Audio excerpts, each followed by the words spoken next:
সকাল সকাল আমরা সবাই মিলে বেরিয়ে গেছিলাম একটু দরকারে। তো আজকে এক জায়গায় আমাদের যেতেই হতো, সেজন্যই এত গরমের মধ্যেও বেরোনো। ট্রেনে উঠে আমরা জায়গা পাইনি, সেজন্য কী করবো, ছোটো মেয়ে সে তো আর দাঁড়িয়ে থাকতে পারবে না।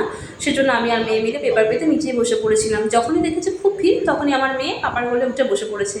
আর মেয়েদের জন্য পাপার কোলটা হচ্ছে সব থেকে সেফ জায়গা, সেজন্য তার নিশ্চিন্তে সে পাপার কোলে বসে আছে। কথা বলতে বলতে এসে পৌঁছে গেলাম এখানে।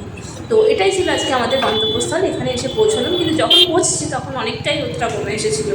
আর যেখানে এসেছিলাম সেখানের থেকে ভিউটা ছিল ঠিক এরকম, মানে গাড়িগুলো নিজের থেকে ছোট্ট ছোট্ট লাগছে দেখতে। আর যেখানে এসেছিলাম সেখানে আমার মেয়ে তার পিপির সাথে সারাদিন ভীষণ আনন্দ করেছে, খুব মজা পেয়েছে। আর বাচ্চারা বাচ্চাদের পেলে খুব আনন্দই হয়। তো যে গরমটাতে এসেছিলাম, এখানে এসে ওয়েদারটা পুরো চেঞ্জ হয়ে গেল। এত সুন্দর মেঘলা ওয়েদার পড়েছিল, জাস্ট অসাধারণ ওয়েদার। আর ওপর থেকে যেন মেঘটা মনে হচ্ছে হাতের কাছে। যেখানে গেছিলাম সেখান থেকে ফিরতে ফিরতে অনেক রাত হয়ে গেছিলো, কিছু করার ছিল না, সবার মুখে ক্লান্তির ছাপ। তো আমরা ভীষণ টায়ার্ড হয়ে গেছি, তাড়াতাড়ি বাড়ি গিয়ে শুয়ে পড়তে হবে। যদি ভিডিওটা ভালো লেগে থাকে, like, share, comment, subscribe. Thank you সবাইকে। Good night, tata.